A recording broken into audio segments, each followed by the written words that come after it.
Os 10 Mandamentos ainda é o melhor código moral, Dennis Prager. Esta é uma análise literária, não reproduz os pontos de vista do autor e nem dispensa a necessidade da leitura da obra no seu todo. Pode conter relações, comparações ou exemplificações para com a cultura, política do dia ou eventos atuais. É uma tradução minha do original em inglês, por isso pode conter pequenas incorreções, mas que não atrapalhem o entendimento da obra e nem da mensagem do autor. Dennis Prager é norte-americano, radialista, escritor, conferencista, fundador da Prageru, o site de vídeos conservadores mais vistos do mundo, com 1 bilhão de visualizações por ano. Alguns dos seus livros se tornaram best-sellers, como a obra A Bíblia Racional, uma obra robusta de mais de 900 páginas, lançada em 2020, e que mostra que a fé e ciência estão harmonizadas na Bíblia, e que, ao contrário do que a opinião pública divulga no mainstream acadêmico e midiático, a Bíblia é um livro racional, e a fé que nela se propõe é moral e inteligentemente relevante, sobretudo para as sociedades modernas. E neste livro, Prager se restringe a analisar os 10 mandamentos dados por Deus a Moisés, para que servisse de instrução e bússola moral para os israelenses. E da ótica dele, esse conjunto de 10 leis não se tratou apenas de regras sociais ou conselhos sábios e éticos, mas de o melhor código moral que jamais existiu nas sociedades humanas. E como tal foi um divisor de águas na cultura dos povos desde a antiguidade até os tempos modernos. Mas acontece que as pessoas não conhecem nem os próprios 10 mandamentos, como também nem o que havia no mundo em termos culturais e sociais antes desses mandamentos divinos. E para esclarecer isso, ele enseja que as civilizações humanas não tinham, no geral, critérios morais sólidos ou estruturados. Tudo era de acordo à vontade soberana de alguém ou de algum grupo ou casta que estivesse no poder. Qualquer ética que houvesse era fruto de fatores muito particulares ou efeitos secundários de algum propósito ou ação do monarca, chefe tribal ou mandante daquele local ou região. O fato ou condição prevalente era o de que a escravidão era quase universal. As mulheres não tinham quaisquer direitos. O que prevalecia era a total escassez de valores morais. Mas não em sentido que haviam e as pessoas não seguiam, mas que não existiam mesmo. Não se conhecia a ética e bons costumes ou a moralidade como padrão de comportamento. Cada um tinha a sua própria noção de certo e errado e nenhuma lei moral definia isso como regra geral para toda a sociedade. Assim, o caos repercutia em toda parte. E a visão de Dennis Prager é que a natureza humana, embora não seja má, não está primariamente predisposta ao bem e é moralmente fraca. A tentação domina a consciência, diz ele, e fazer o que é errado se torna um vício. Um hábito de comportamento que, de tão rotineiro, as pessoas chegam a achar que esse é o normal. E assim vai se perdendo na sociedade as referências de certo e de errado, de bem e de mal, e a maioria passa a acostumar-se a simplesmente não ter caráter ou moral. Alguns valorizam até a inteligência ou o QI e se esforçam para assimilar bons conhecimentos ou fazer com que seus filhos os tenham. Mas por outro lado, explica o autor, mal nos preocupamos se teremos, ou se nossos filhos terão, bom caráter, uma moral sadia, uma ética firme e positiva. Está caracterizado nas sociedades humanas, de acordo com Prager, que as pessoas preocupam-se mais com a aparência do que com a essência. E mesmo nas questões religiosas, há mais empenho em ter a religião certa do que em ter o caráter certo. Ou seja, há mais preocupação em estar no grupo com a doutrina bíblica mais correta, ou a verdadeira religião, como muitos católicos gostam de acentuar, do que desenvolver um comportamento moral adequado. E eu posso citar, por minha conta, um exemplo. Por efeito do atentado terrorista da facção criminosa da Palestina, o Hamas, em outubro de 2023, em Israel, muitos católicos do YouTube, com canais, podcasts e o que chamam de apostolado em defesa da igreja, se dispuseram rapidamente a condenar Israel por tentar se defender e contra-atacar o Hamas, em busca também de resgatar os mais de 200 reféns levados pelo grupo terrorista para a faixa de Gaza, inclusive idosos, mulheres e crianças. Para esses cristãos super, ultra virtuosos, o povo judeu não é aquilo que vocês pensam, diziam alguns deles, desses apologetas tradicionalistas do YouTube. Os judeus rejeitaram a Cristo. Eles têm a maior marcha LGBT do mundo. Eles não se converteram ao cristianismo. Era o que se ouvia de muitos católicos querendo recriminar o direito de Israel se defender. E nitidamente reverberando as falácias da esquerda, justificando os atos terroristas do Hamas, de esquartejar crianças, assar bebês, degolar recém-nascidos, estuprar idosas, atirar nos pais na frente dos filhos e nos filhos na frente dos pais, e ainda em nome do Deus islâmico e da Jihad global, que prevê a morte de todos os cristãos no Ocidente junto com Israel. Esses influencers católicos chegaram a chamar os judeus de genocidas, de terroristas e outros.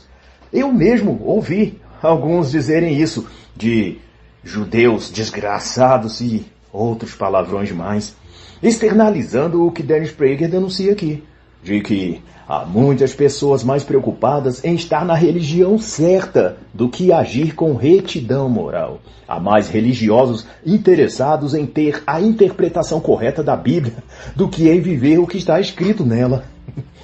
Se os judeus assassinados em Israel na invasão do Hamas em outubro de 2023 não eram convertidos ao catolicismo? Então, para esses ultra, mega, hiper, supra católicos, eles deveriam mesmo morrer. Ou pelo menos, não deveríamos sentir misericórdia ou compaixão deles. Para os super católicos, a única coisa aprovada na vida é ser católico. E quem não está diligentemente debaixo dessa condição, segundo eles, e de preferência sob o amparo do rito tridentino, não merece a solidariedade, as preces ou o apreço de nenhum deles. E essa falta de humanidade e de senso de justiça e proporção só evidencia para mim o que o autor Dennis Prager destaca aqui nesta obra, de que muitos se preocupam mais em ter uma religião do que em ter caráter. E na contramão disso, os 10 mandamentos, como mostra o autor, está preocupado com a força moral dos nossos atos e de como fazer nosso caráter e bondade se refletir nos atos e comportamentos. Há 3.000 anos, escreve ele, os 10 mandamentos foram o que deu início à jornada da humanidade em direção ao progresso moral. O autor diz também que a compreensão da natureza humana que os 10 mandamentos oferecem é tão profunda que o mundo seria muito melhor e feliz se as pessoas vivessem de acordo com eles. E para o mundo de maldade e confusão moral que estamos, a única saída vista por Dennis Prager é a de nos orientarmos moralmente pelo trilho apontado pelos 10 mandamentos de Deus. Os 10 mandamentos são Deus mostrando ao mundo o certo e o errado. E sem crer que vieram de Deus e que têm esse propósito, qualquer uma das 10 leis ou afirmações desse código moral bíblico viram apenas opinião e crença, do tipo que cada um tem a sua. E daí se encaminha tudo para o campo do relativismo, onde cada pessoa faz e age como achar melhor, levando a distorções como 2 pessoas no mesmo lugar achar uma conduta errada, e outra considerar aquilo absolutamente aceitável. E a maior gravidade disso é que o ponto de discordância pode ser o assassinato. Isso é, um acha aceitável e o outro pode achar o oposto. Mas se na visão do relativismo moral cada um tem sua opinião e crença individual, então o impasse se estabelece. Porque aquele que julga o assassinato imoral estaria expressando só uma opinião. E o que fosse favorável ao assassinato também estaria agindo pelo seu crivo de moralidade pessoal, era a sua opinião ou sua crença. E para Prager isso se resolve quando estabelecemos a crença que os mandamentos foram determinados por Deus, um ser acima de todos os humanos e seres que existem. Logo, sua autoridade não é discutida e nem relativizada, apenas seguidas pelas criaturas humanas. Sem Deus, conclui o autor, o certo e o errado são apenas crenças pessoais. E no fim, os 10 mandamentos baseados em Deus é o melhor sistema moral para criar um mundo melhor. E assim, ao estabelecer os seus mandamentos, Deus começa dizendo: eu sou o Senhor que te tirou da terra do Egito, da casa da servidão. O primeiro mandamento se inicia com uma afirmação. Afirma que o Senhor, aquele que estava dando a eles os mandamentos, era o Deus único que os havia tirado da escravidão no Egito. E isso para que houvesse uma clareza do tipo de vínculo e de relação que o Senhor pretende ter conosco.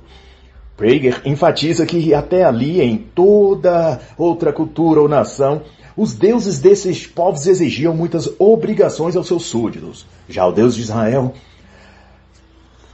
esperava dos israelitas, e espera de nós hoje, uma vida moralmente correta. Esse era o vínculo entre eles, os israelitas, e o Criador. A troca justa pela libertação que receberam. E toda a coisa começa a ter uma lógica quando depuramos que a liberdade vem de escolhas morais saudáveis. Quando as pessoas estão presas a vícios e maus hábitos, elas estão cativas, presas àqueles comportamentos nocivos. E quando buscam de Deus viver uma vida moralmente decente, é então que passam a viver livre, libertos das algemas da imoralidade e dos males que praticavam. E por assim, o primeiro mandamento na Bíblia hebraica é na realidade uma declaração, uma afirmação, dizendo: Enorir Adonai Elohar, eu sou o Senhor teu Deus. E quando dito isso, está estabelecido que tudo mais deve vir dele, e que o homem deve viver numa relação com esse Deus, não esquecê-lo, não desprezá-lo, e buscar um modelo de conduta probo e moral, digno de quem tem para si o Deus único e verdadeiro. E cabe aqui ainda a ressalva de que no princípio os 10 mandamentos de Deus para os hebreus não tinham a ideia de ordenança, de mitzvah, como veio a ser depois, mas como aseret adibiro, que significa as 10 palavras ditas. As 10 palavras que saem da boca de Deus, que são ditas, pronunciadas por Deus. E em seguida vem o segundo mandamento, que na Bíblia hebraica é Loi elecha Elohim achem altanai. Não terás outros deuses diante de mim. E como descreve Prager, na época em que os israelitas receberam esse mandamento, ele tinha o sentido de orientar o povo de Israel a não praticar os tipos de adoração pagã que outros povos tinham, de confeccionar ídolos de pedra e chamá-los de deuses, oferecendo rituais e sacrifícios a ele. E para a vida moderna, no dizer do autor, a lição também serve para os ídolos e deuses culturais e sociais, que se cultua hoje em dia. O poder, status social, político ou financeiro, o dinheiro, propriamente dito, e até o Estado. Há aqueles que adoram o Estado ou um modelo específico de governo, como o comunismo, por exemplo. Mas também, como é o foco do autor, qualquer outra coisa que a pessoa use para substituir Deus, pode ser a educação, a erudição, os graus escolares, as formações e conhecimentos técnicos para preencher seu espírito e mente. Pode fazer da vida intelectual um substituto de Deus, um ídolo roubando daquela pessoa a afeição e devoção que deveria ser prestadas ao Criador de tudo que é Deus. Mas, segundo o autor, o amor romântico também pode ser feito de ídolo. E embora seja uma dádiva dos Criador, o dom de amar, ele pode ser distorcido e se tornar o centro de atenção na vida de um homem ou mulher. A pessoa que dedica mais tempo e esforço em se relacionar amorosamente, ou a dar vazão a afetos, conquistas, flertes, ou até mesmo ao sexo fora do matrimônio, está adorando e celebrando o amor humano, acima ou em lugar de Deus. Nada no mundo, mesmo as virtudes, devem ser tomadas como um bem em si mesmas, ainda que seja algo positivo como estudos, alta educação, formação superior, conhecimentos ou coisas sentimentais como o afeto a uma mulher ou de uma mulher para um homem. Quaisquer dessas coisas que passem a ocupar o tempo e a atenção excessiva está se tornando um ídolo no coração da pessoa e precisa ser redirecionada ou irá levar esse indivíduo a problemas emocionais, psicológicos ou de saúde física. E Dennis Prager então diz: adore o Deus dos 10 mandamentos e você terá a direção e equilíbrio de sua lei moral. Adore os elementos da cultura, da vida em sociedade ou de outras vertentes da condição humana, e você acabará com um imenso vazio dentro de si e tendo ao redor apenas o caos. Porque é isso o que ocorre quando se adota deuses falsos. E o terceiro mandamento de Deus, o Dibirot, é Lo tisa et shema Adonai lo echal hachav. No português, não usarás mal o nome de Deus. Em algumas traduções, não usarás o nome de Deus em vão. E na raiz disso está a ideia de que quem porta o nome de Deus sobre si deve viver como tal. Ou seja, a pessoa usar o nome de que segue a Deus, ou no nosso popular se dizer cristão, ou de uma religião abrâmica e que tem a Bíblia como regra de fé, e suas ações forem más, vergonhosas ou desonestas, ela estará usando mal o nome de Deus, que está como insígnia sobre ela. Ela trará o escândalo e estará desonrando o nome de quem ela diz seguir, que é Deus. De acordo então com esse mandamento, tomar o santo nome do Senhor em vão é dizer-se seguidor dele, mas viver o contrário disso. Significa que o nome de Deus sobre você é algo sem efeito, em vão, sem resultado algum. É uma exortação, portanto, para viver-se o que prega e pregar o que vive. E conforme delibera o autor, esse é o significado desse mandamento, quando analisado a partir do texto no original hebraico. Ele diz: não carregue o nome do Senhor em vão, não porte, não tenha sobre si o título de que segue a Deus, se você não vive conforme sua lei moral. E tendo dito isso, o quarto mandamento é Sir Hechod Yomah Shabbat Lekatsho. Ou, lembre-se do dia de Shabbat, ou sábado, ou o sétimo dia. E o princípio que norteia esse mandamento para Prig é o fato de lembrar-se de que agora somos livres. No proscrito desse mandamento é dito por Deus a Moisés: 6 dias trabalharás e farás o seu trabalho, mas o sétimo dia será o Shabá do Senhor, seu Deus. Nem tu, nem teu filho, nem seu servo, nem teus animais não farão trabalho algum. E até então, na questão do trabalho, era esperado que todos trabalhassem indefinidamente, sem direitos a descanso ou nada do tipo. E como as sociedades eram escravistas, a maioria da mão de obra era bruta e era executada por indivíduos sobreviventes de guerras ou capturados das regiões que eram invadidas. E com isso não havia nenhuma lei ou hábito generalizado de que esses escravos deveriam descansar, ter um repouso de seus serviços uma vez por semana. Eles serviam à vontade de seus mestres e captores, e normalmente se resumia em trabalhar horas e dias a fio, até que desfalecessem e eram substituídos por outros escravos. Com exceção da noite, não tinham qualquer outro período para descansar. E isso servia também para os animais levados igualmente à exaustão. Ao estabelecer, portanto, um dia de descanso, o quarto mandamento de Deus institui que os seres humanos não deveriam viver para trabalhar, mas trabalhar para viver. O trabalho deveria proporcionar bem-estar e sustento e nunca uma escravidão. É por isso que os campos, colheitas, os animais e os seres humanos, tudo deveria ter o seu repouso. E o sétimo dia foi o que a configuração de Deus escolheu, simbolizando um ciclo semanal de 6 dias e um repouso, onde se lembraria a criação de Deus, e que mesmo sendo Deus o Senhor de tudo, ele descansou do seu trabalho. E também fazia lembrar, como dito em Deuteronômio, onde se repetem as leis, que se recordassem que eram escravos no Egito, isso é, como escravos tinham de se sacrificar pelo trabalho até desfalecer, mas como livres poderiam desfrutar do dia do Senhor, em que não executariam trabalho criativo. O Shabá era para gerar uma consciência de que eles agora eram livres e que seus corpos precisam de um intervalo para se recompor. Mas, porém, muitos se fizeram escravos do próprio Shabá, virando fiscais uns dos outros e impondo sanções e regulamentos aonde não foi feito para ter, como os fariseus nos tempos de Jesus. E por isso mesmo o Novo Testamento proclama: não foste vós feitos para o Shabá, mas o Shabá feito para vós. O que quer dizer que o sétimo dia era estabelecido para o bem-estar de sua saúde física e mental, porque não eram escravos para trabalharem até exaurir suas forças. Mas os saduceus e mestres da lei em Israel criaram diversos regulamentos adjacentes e punitivos, que corromperam o propósito original, que era trabalhar 6 dias e descansar 1. E nesse dia que você descansar, você deve lembrar-se do Criador de tudo, e que Ele fez o dia de descanso para que você tenha saúde e paz de espírito.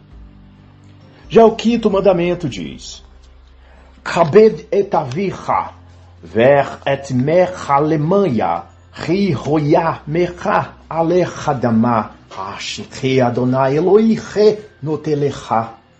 E toda essa expressão para dizer: honre seu pai e sua mãe. E é tão profundo isso que o próprio mandamento explica o porquê. Para que se prolonguem os seus dias na terra que o Senhor te dá. E o motivo desse mandamento implica a hierarquia, a estrutura celular da família e a autoridade do pai e da mãe sobre seus filhos. E o que parece óbvio dizendo assim, na realidade já não é. Pois muitos pais moderninhos rejeitaram seu papel de educadores e formadores de seus filhos. E também o Estado, sob a égide do marxismo cultural, tem tirado dos pais essa autonomia e constituição divina. E há aqueles pais que voluntariamente têm abraçado conceitos de liberalismo familiar, onde os filhos são criados à revelia de qualquer princípio moral ou disciplina de seus pais.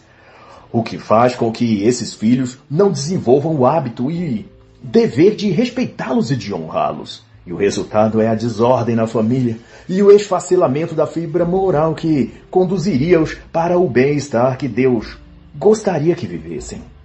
O princípio de honrar pai e mãe estabelece a autoridade dos pais e mostra que filhos têm deveres e responsabilidades para com seus genitores. Os filhos devem respeitar os pais, honrá-los, e significa que têm a dívida moral perante Deus de obedecê-los e cumprir o que os pais lhes aconselham, sob pena de assim não o fazendo.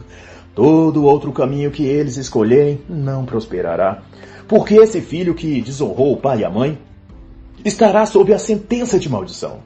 E daí se tornam mais propensos a tornarem-se criminosos, ou trapaceiros, ou cruéis, ou presos a vícios pesados. E como se sabe, o fim de quaisquer desses trilhos é a morte trágica e prematura, ou a prisão por algum delito criminal. E por outro lado, como bem destaca o autor, ao aderir à proposta bíblica e cumprir o 5º mandamento, os filhos crescerão em lealdade aos seus pais e família. E isso tira também o poder do Estado sobre eles, no que diz respeito à doutrinação marxista que recebem pela mídia, escolas, de romper o elo entre pais e filhos. E o Estado, o governo totalitário, então rouba a lealdade desses filhos, tornando-se ele, o Estado patriarcal, o pai substituto dos jovens e adolescentes. E a partir daí treinando-os para serem soldados da causa progressista contra as liberdades, contra Deus, contra o capitalismo e contra a própria família. E o 6º mandamento é bem simples. Lo kesartsa, que quer dizer, não assassinarás. Comumente esse mandamento é ensinado como não matarás, mas o texto hebraico não fala em não matar, mas em não assassinar. E a diferença é que, numa legítima defesa ou numa situação de guerra justa, quando se usa dos meios adequados para se repelir uma agressão inimiga ou uma invasão de uma nação estrangeira, nesses casos, matar o invasor ou o agressor constitui um meio legal perante a justiça dos homens e também de Deus, enquanto que assassinar significa um ato de crueldade deliberado, algo, portanto, imoral e condenável à luz do 6º mandamento de Deus. E o próximo mandamento é o 7º, e ele diz, Lo tinafi, ou não adulterarás. E é algo também muito direto, concerne a pessoa casada estabelecida em compromisso matrimonial ter qualquer caso amoroso ou sexual com outra que não seja o seu cônjuge. Na cultura líquida moderna, a chamada traição foi vulgarizada, e cada vez que uma pessoa é descoberta num ato extraconjugal, o comum é essa pessoa colocar a culpa na outra e dizer que ele ou ela não é carinhoso, que não lhe dava atenção, que lhe deixou carente, ou até porque o outro lhe traiu primeiro. Mas o fato é que não cometer adultério é um mandamento de Deus e não dos seres humanos, ou um capricho da cultura, ou sei lá. A Bíblia define o adultério como pecado e não apresenta justificativas em que esse ato deixa de ser errado. E é equivocado também achar que o motivo de que não se deve adulterar é por causa do amor ao cônjuge. Há até jargões imbecis que dizem por aí: quem ama não trai, ou quem trai é porque não amava, e por aí em diante. Mas a razão por que não se deve trair, adulterar, é por amor a Deus e ao mandamento de Deus, e não por qualquer afeição sentimental humana. Porque também as emoções são traiçoeiras, e a pessoa pode justificar que só adulterou porque amava aquela outra pessoa, e não aquele ou aquela a quem ele estava casado ou casada. As emoções não estão em questão quando se trata desse mandamento. A lei de Deus é muito clara e sem rodeios. Lo tinaf. Não adulterarás. E o 8º mandamento é Lo tignova. Não roube. Essa tradução e é tão firme e contundente que sequer especifica o que se deve roubar, ou o que não se deve roubar nesse caso, o que remete ao fato de que qualquer roubo é pecado, seja grande ou seja pequeno. E nesse ponto cabe também outra condenação ao marxismo, que opera uma lavagem cerebral nas mentes alheias de que roubar dos ricos é justificável, porque os ricos burgueses, eles roubam os proletários através do capitalismo malvadão. Ou o patrão capitalista rouba a classe trabalhadora, naquilo que Karl Marx chamou de mais-valia. Enfim, a esquerda progressista glamoriza o crime, seja o furto, o assalto, o tráfico de drogas ou até o assassinato. Veja, por exemplo, eu dizendo o clássico discurso de um esquerdista resoluto que consta por aí nas redes sociais. Isso aqui eu fazendo esse parêntese. E que no evento de políticos de esquerda, esse indivíduo discursou a uma plateia que seu desejo era oferecer ao bom conservador ou pessoa de direita um bom paredão com uma boa bala na cabeça e uma boa cova. Ou uma filósofa também por aí de esquerda, e que é escritora, que disse numa entrevista que via uma lógica no assalto. Ou, mais ainda, o próprio líder dessa turma toda, o sapo barbudo de 9 dedos, que após chegar a 3ª vez na presidência da República, disse também num discurso que não via como crime um jovem que rouba um celular ou coisa assim. Enfim, os adeptos da infecção mental chamada comunismo têm desde sempre um fetiche por bandidos e pelo crime. Eles são os transgressores ou apoiadores de quem transgride o 8º mandamento. E no tocante o autor aqui, sua melhor explanação sobre esse mandamento é que a própria definição de pecado contra o 8º mandamento, não roubarás, é o comunismo. Pois o próprio governo do comunismo pratica o roubo das propriedades, comércio, empresas, terras da sua população e decreta que tudo é dele, do governo, do Estado totalitário, do grande Leviatã. E num segundo estágio, para ninguém se queixar, rouba também a liberdade de expressão e, por fim, rouba a liberdade da pessoa em si, lançando-as em gulags ou em centros de reeducação como há na China. E o 9º mandamento, então, nós temos Lo tane peleha et tekel. Não darás falso testemunho. E nesse mandamento o Senhor condena a mentira. E esse é o pecado mais popular que a modernidade abraçou. Dos meios jornalísticos à política, passando pelas salas das universidades, mentir, ou no jargão moderno, produzir fake news, tornou-se a identidade do esquerdista padrão. O próprio Karl Marx foi o padrasto da mentira, já que o diabo é o pai. Seu livro, O Capital, está eivado de dados falsos que ele modificou para caber nas suas narrativas. Isso em relação às indústrias ou processo industrial da época. E essas mentiras formaram outros mentirosos, que, seguindo o que Marx os ensinou, mentem que o homem branco hétero é malvado por essência, que homens matam mulheres só por elas serem mulheres, que negros ou gays sofrem racismo e preconceito estrutural, ou o pior de todos, que é preciso destruir o capitalismo e a religião cristã, porque são a raiz de todos os males do mundo.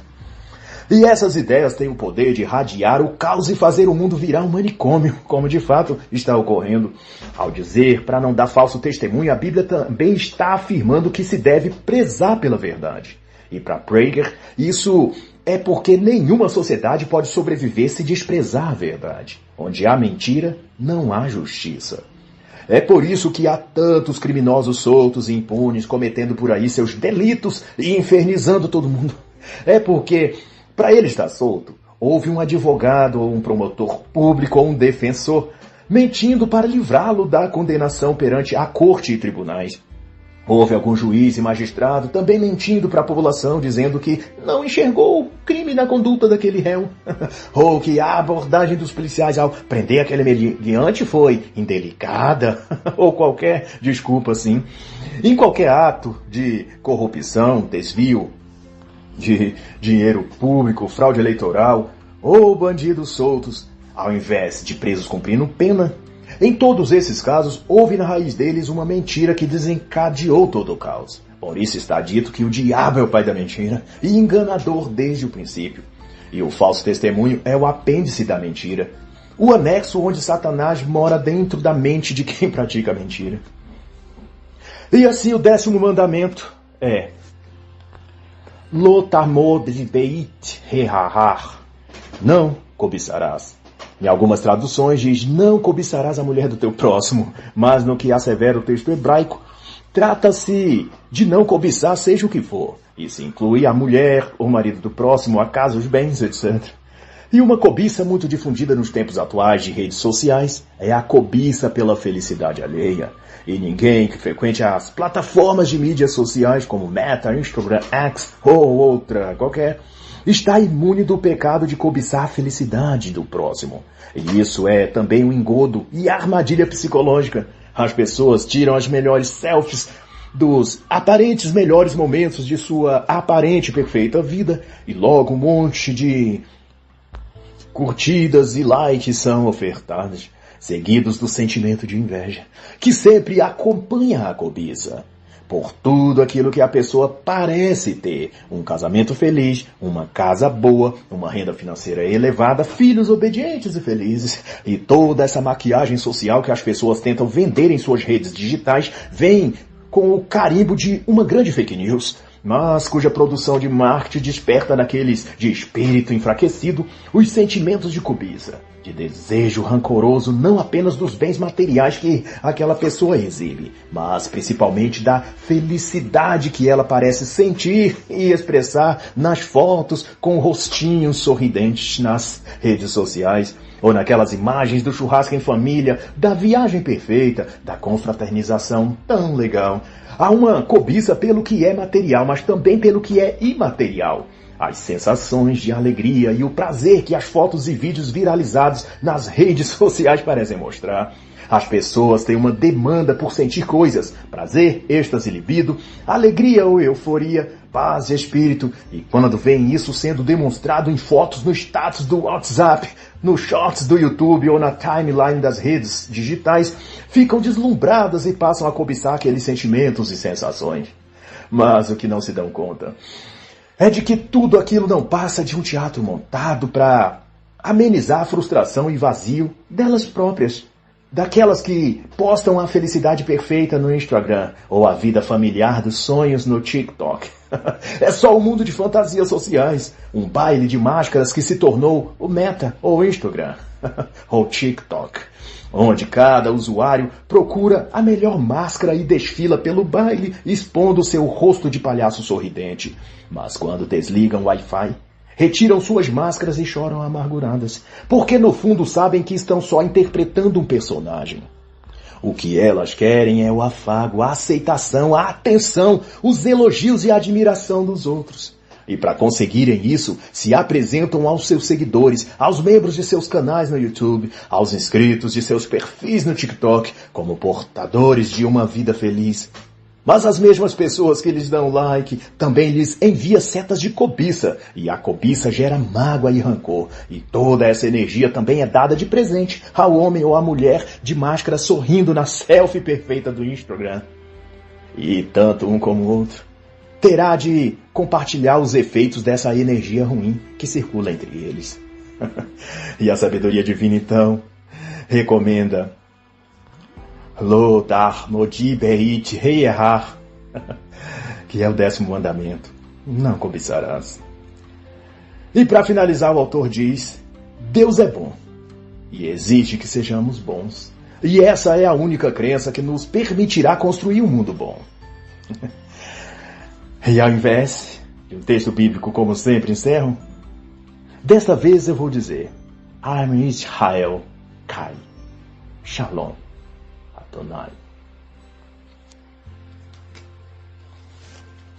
E assim encerra a análise da obra Os 10 Mandamentos ainda é o melhor código moral, de Dennis Prager.